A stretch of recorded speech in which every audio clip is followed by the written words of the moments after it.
Hi hello welcome back to our channel. இன்னைக்கு நம்ம கிச்சன்ல என்ன சமையல் பார்க்கலாம் வாங்க. சப்பங்கிழங்கு காரக்குழம்பு, அப்புறம் கேரளா ஸ்டைல்ல ஓலன் எப்படி செய்யலான்னு பார்க்கலாம் வாங்க. முதல்ல ஒரு கடாயில் எடுத்துக்கோங்க. அதுல எண்ணெய் ஊற்றி கடுகு, கொஞ்சம் வெந்தயம், சாதா நம்ம ரெகுலர் காரக்குழம்புக்கு செய்யற மாதிரியே தான்.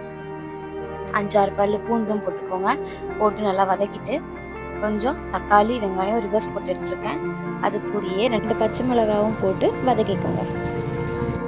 வதக்கி தேவையான அளவு உப்பு, மிளகாய் தூள், மஞ்சள் தூள் போட்டு இருக்க பச்சை வாசனை போகிற வரைக்கும் நல்லா வதக்கிக்கோங்க.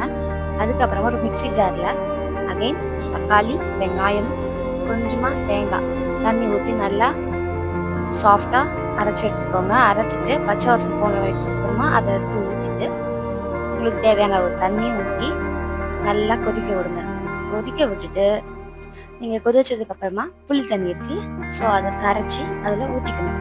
ஊற்றிட்டு நாங்கள் ஆல்ரெடி சேப்பங்கிழங்கு ஆல்ரெடி வேக வச்சு வச்சுருக்கோம், ஸோ அதையும் எடுத்து அதில் போட்டிங்கன்னா நம்ம காரக்குழம்பு ரெடி ஆகிடும். இப்போ ஓலன் எப்படி செய்யலான்னு பார்க்கலாம் வாங்க.